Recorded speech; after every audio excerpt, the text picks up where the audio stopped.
ఖమ్మం జిల్లాలోని వెలుగుమట్లలో కొన్ని నెలల క్రితం భూదాన్ ల్యాండ్స్ అని వెలుగుమట్లలో 1110 ఇళ్ళు కూల్చడం జరిగింది.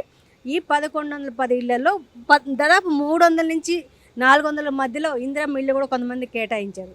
అయితే ఎవరైతే అబ్జెక్షన్ చెప్పారో వాళ్ళలో 13 మందిని జైలుకి పంపడం జరిగింది. వాళ్ళని దాదాపు 75 రోజుల నుంచి 100 రోజుల వరకు జైల్లో ఉంచారు. ప్రస్తుతానికే బెయిల్ మీద బయటకు వచ్చారు. సోమాజిగూడలో వాళ్ళందరూ కలిసి ప్రెస్ మీట్ పెట్టడం జరిగింది. మేము ప్రశ్నించాం ప్రభుత్వాన్ని, ప్రశ్నించడం తప్ప, ప్రశ్నిస్తే జైల్లో వేస్తారా, మా ఇల్లు కూల్చారు కాబట్టి మేము ప్రశ్నించాం, కక్షపూరితంగా మమ్మల్ని 100 రోజులు జైల్లో ఉంచారని బాధితులు అంటున్నారు. మాట్లాడదాం, మనతో కొంతమంది బాధితులు ఉన్నారు. ఖమ్మం వినోబా నవోదయ కాలనీ నుంచి వచ్చామండి. మాకు అక్కడ ప్రభుత్వం కూలగొట్టిన ఇండ్లు 1110 ఇండ్లు కూలగొట్టారు. వాళ్ళు అర్హులు అని చెప్పి 1100 మందికి మాత్రమే ఇచ్చారు. అందులో కూడా అక్కడ ఉన్నది కూడా మా వాళ్ళు 250 నుంచి 260 మంది మాత్రమే ఉన్నారు. మిగిలిన వాళ్ళు మా వాళ్ళు కాదు, వాళ్ళకి సంబంధించిన వాళ్ళు.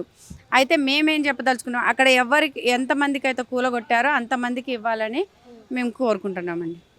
దాదాపు 13 మందిని జైల్లో పెట్టడం జరిగింది. 75 రోజుల నుంచి 100 రోజులు.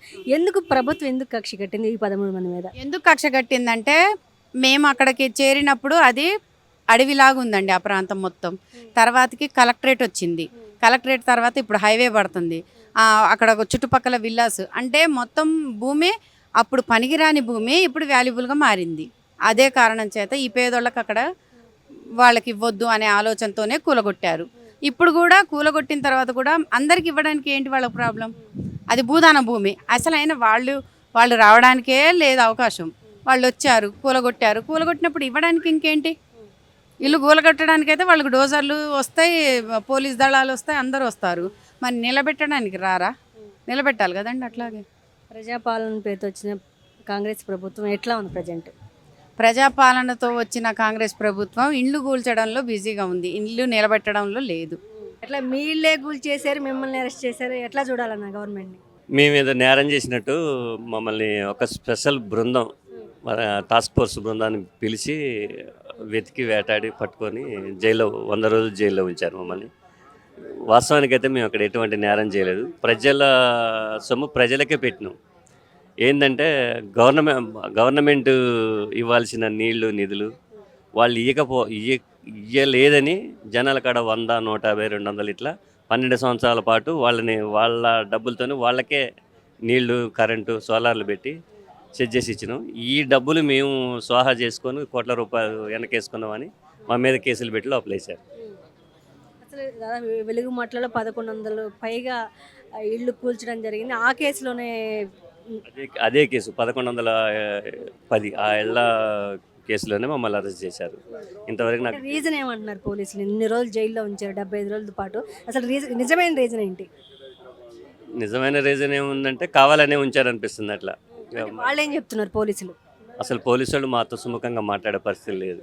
అంటే ఆ ఇల్లు కూల్చడం మీరు అబ్జెక్షన్ చెప్పడం వల్ల అరెస్ట్ చేశారా, లేక ఇంకేమైనా రీజన్ ఉందనుకుంటున్నారా?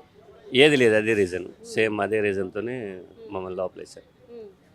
ఎట్లా ఏమైనా బాధితులకి ఏమన్నా కొంతమందికి ఇల్లు ఇచ్చారు ఇందిరమ్మ ఇల్లు, మిగతా వాళ్ళ సంగతి ఏంది ప్రజెంట్? ఇప్పుడు మొత్తం 1110 ఇళ్లలో 311 మందికి ఇచ్చారు.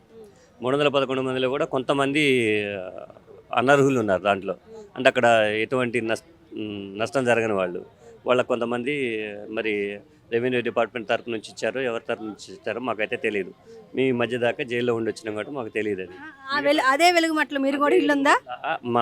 నా ఇల్లుంది. నేను అమాలి పని చేసుకొని ఆ పని కూలినాలు చేసుకొని 1996, 97లోనే ఖమ్మం వచ్చాను నేను, మ్యారేజ్ కాకముందే. అప్పటి నుంచి ఖమ్మంలోనే నానా రకాల కాలనీలలో అట్లా ఇట్లా జీవనాధారం జీవించుకుంటూ ఇక అంతో ఎంతో కూడబెట్టుకొని ఒక 10 లక్షలు కూడబెట్టుకొని ఇన్ని సంవత్సరాలలో పెట్టుకొని ఒక 8 లక్షల రూపాయలు అప్పు చేసి 18 లక్షల రూపాయలు పెట్టి ఇల్లు కట్టుకున్నాను నేను. నా అన్ని ఇల్లు మొత్తం నేలమట్టం చేసేసాను. 18 లక్షలు ఖర్చు అయింది. 18 లక్షల రూపాయలు ఖర్చు అయింది. ఎట్లా మరి గవర్నమెంట్ చెప్పడం ఏంటంటే అది గవర్నమెంట్ భూమి వీళ్ళ ఆక్రమించుకొని కట్టుకుంటున్నారు అంటున్నారు. ఎట్లా మీరేమంటారు? అది గవర్నమెంట్ భూమి కాదండి, ఖచ్చితంగా అది భూదాన భూమి కాబట్టి అది వాళ్ళు కబ్జా చేయడానికి వీలు పడదు కాబట్టి మళ్ళీ ఇవ్వటం జరుగుతుంది. ఆ ప్లాట్లు అక్కడ ఇచ్చారు. అలాంటి ఇప్పుడు ఆ స్థలాన్ని సాఫ్ చేశారు. సాఫ్ చేశారంటే ఏం కట్టబోతున్నారు? ఇందిరమ్మల్ని కట్టబడుతున్నారా? మీకు ఇవ్వాలనుకుంటున్నారా? ఏం జరగబోతుంది? ఇచ్చారు. అక్కడ కొంతమంది 311 మందికి ఇచ్చారు. మిగతా వాళ్ళకి కూడా ఇస్తామంటున్నారు కానీ ఇట్లా మభ్య పెడుతున్నారు. మరి అదే ఇప్పుడు ఖచ్చితంగా 1110 మందికి మొత్తం కంప్లీట్గా ఇవ్వాలనేది మా పూర్తి డిమాండ్. ఇప్పుడు దాదాపు మీరు ఖమ్మం నుంచి వచ్చి సోమాజిగూడ ప్రెస్ మీట్ పెట్టడం జరిగింది. అంటే ఏ ఉద్దేశంతో పెట్టడం జరిగింది? ప్రజలకి న్యాయం జరగాలి, అందరికీ స్వచ్ఛందంగా ఇల్లు కోల్పోయిన వాళ్ళందరికీ న్యాయం జరగాల, అందరికీ ఇల్లు రావాలా, అందరూ మంచిగా ఉండాలని మా విజ్ఞప్తి. ఇట్లా ఇన్ని రోజులు జైలు ఉన్నారు, మరి మీ ఫ్యామిలీ ఎలా ఉండింది ఏంది?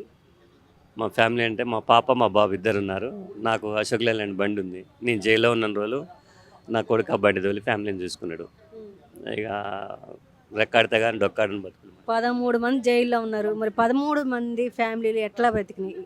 అందరిది అదే పరిస్థితిగా, అందరిది అదే పరిస్థితిగా కూలినాలు చేసుకొని ఇంట్లో ఉన్న వాళ్ళు ఆ పని చేసుకుంటా జీవనం సాగించారు. మరి మీకు ఇల్లు పరిస్థితి, ఇల్లు కూలి చేశారు, మరి ఎక్కడ ఉన్నారు ఏంటి? వేరే ఇంట్లో వాచ్మెన్గా ఒక గోడ ఉంటే ఆ గోడలో వాచ్మెన్గా చేస్తాను.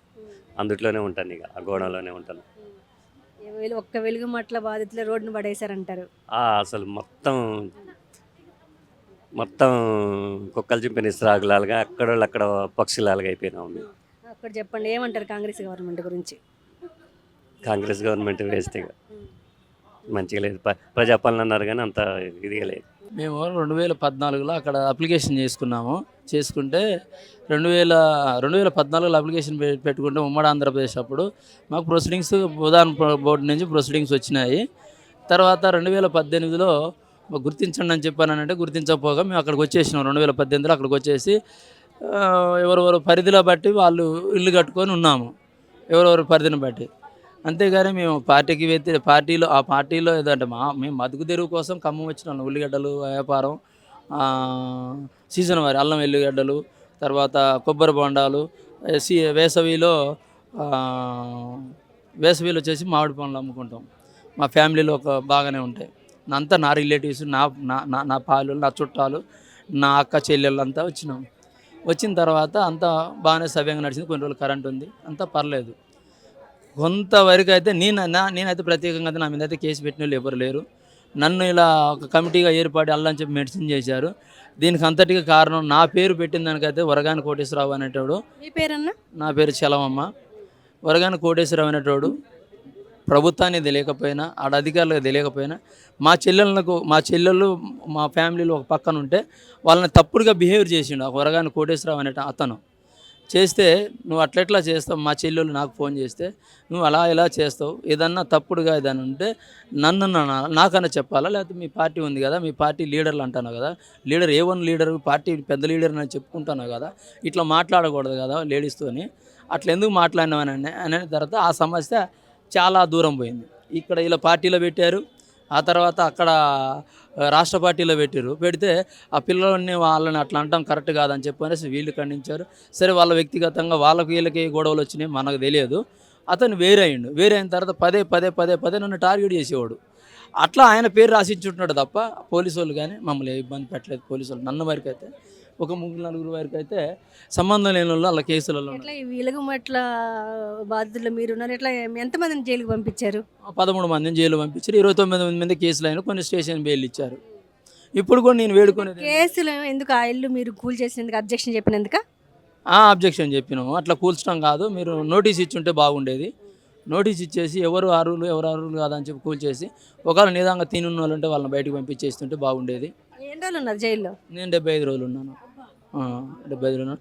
నాకు హెల్త్ ఇష్యూస్ ఉన్నాయి, నాకు కిడ్నీ ఇన్ఫెక్షన్, మా మిస్సెస్ కూడా గర్భసంచి ప్రాబ్లం ఉండే. కాదు, మీ ఇల్లే కూర్చారు, మిమ్మల్ని అరెస్ట్ చేశారు. నేను కొబ్బరి బొండాల వ్యాపారానికని కొబ్బరి బొండాలు వేసుకొని నడిగూడెం మండలంకి వెళ్ళిపోయా. అంటే మొబైల్ వ్యాపారం అది. వెళ్ళిపోతే అక్కడికి ఇంటెలిజెన్స్ పోలీసు వాళ్ళు వచ్చి నా చుట్టూ తిరుగుతుంటే నన్ను గుర్తుపట్టలేదు. నా డ్రెస్సు చూసి, అంటే ఒక పాత బట్టలు ఉండే షార్ట్ నిక్కర్ మీద ఉన్నాను.